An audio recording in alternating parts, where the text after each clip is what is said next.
धनबाद जिले के पूर्वी टुंडी प्रखंड सभागार में प्रखंड स्तरीय रबी फसल का लगाया गया कार्यशाला। इस आयोजित कार्यक्रम में कई वो किसान मित्र रहे मौजूद। किसान को मिलने वाली योजनाओं से कराया गया अवगत। नई तकनीकी से खेती करने से किसानों को मिलेगी ज्यादा उपजाऊ, जिससे किसान होंगे आत्मनिर्भर। ज्यादातर पानी की समस्याओं को लेकर किसानों ने सुनाई अपनी समस्या। भारत पीडीएमसी के से राजेश कुमार वर्मा और मुन्ना प्रसाद ने टपक सिंचाई के बारे में बताया, जिससे कम पानी में सिंचाई हो सकती है और किसान फसल को उगा सकते हैं। इसके लिए किसान स्थानीय कृषक मित्र से मिलकर इसका आवेदन कर सकते हैं और सरकार से लाभ ले सकते हैं। इस कार्यशाला में प्रखंड कृषि पदाधिकारी इफ्तेकार अहमद खान और एटीएम रामलाल पासवान उपस्थित रहे। ये जब भी कोई भी काम सलाह होता है, चाहे रबी हो चाहे खरीफ हो, उसका उद्देश्य होता है कि जो आने वाला जो ये है सीजन है रबी का, उसमें किसान कैसे खेती करें, क्या करें, यदि कोई प्रॉब्लम आता है तो उसको कैसे फेस करें।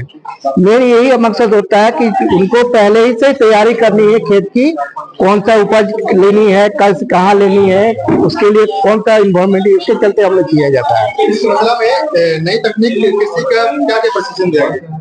इसमें आपको सॉइल हेल्थ कार्ड के बारे में भी बताया गया, बीज उपचार के बारे में भी बताया गया, और जहाँ मॉइस्चर अभी तो पानी जो पड़ा है उसके मॉइस्चर जो आया उसके चलते वहीं पर कैसे कि सिंचाई की सुविधा यहाँ पर हर जगह उपलब्ध नहीं है रबी सीजन में। उसके चलते यही होता है कि जहाँ पर मॉइस्चर हो, नमी हो, वहीं पर खेती लोग करें तकनीकी रूप से।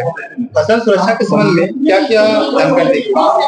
फसल सुरक्षा तो बीज उपचार जो होता है, लोग का जो बीज उपचार होता है उसको होता है। बीज उपचार के बारे में मेन मकसद होता है बीज उपचार, ठीक है। और कौन सा इसका मतलब है रबी की फसल में वृद्धि का क्या लक्ष्य है कि देखिए सबसे बड़ा चीज है कि हम लोग जब तक किसान खुद को अपने आप को ये नहीं एग्री करेगा तब तक हम लोग नहीं कर पाएंगे।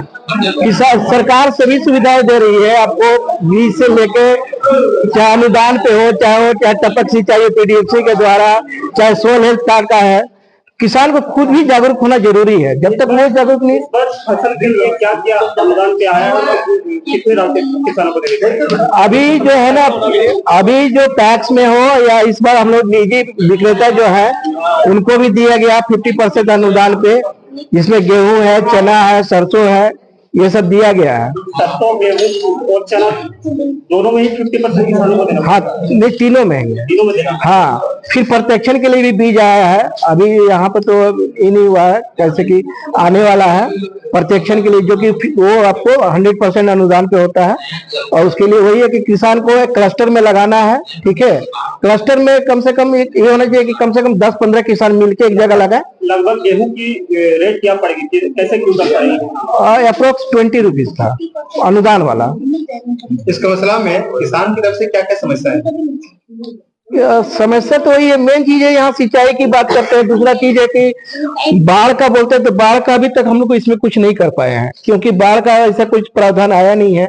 मे भी भविष्य में इसका बाढ़ का आ जाए। सिंचाई का जहाँ तक सुविधा है, पठारी क्षेत्र होने की वजह से तो हम सिंचाई नहीं कर, उसका एक योजना बहुत पहले आया था लेकिन उसका क्रियान्वयन नहीं हो पाया। वो लिफ्ट इरिगेशन का था, जैसे कहीं भी नदी हो, तालाब, वहां से पानी उठा के लाया जाए। अंतिम प्रश्न है, विभाग की तरफ से वर्तमान में कौन कौन सी योजनाएं जो लाभकारी है वो चल रही है? अभी तो आपको बताया ही, जो सोलर या था आपको क्या है, आपको पीडीएमसी हो गया, चाहे कुसुम योजना हो गया, चाहे आपको किसान समृद्धि योजना हो गया, ये अभी फिलहाल टॉप ए पे है। इसका लाभ किसान कैसे ले? किसान को अभी इसमें देखिए, कुसुम योजना में आपको आधार कार्ड वगैरह देना होता है, जमीन का पेपर हो गया वो देके फॉर्म भर, ऑनलाइन सब सुविधा है। किसान समृद्धि में भी ऑनलाइन कर सकते हैं, लेकिन उसमें होता है कि एक है वो जो नेसेसरी है वो है आपको वो ग्राम पंचायत ग्राम सभा से आपको पारित करवाना होगा, और उसमें क्लियर है।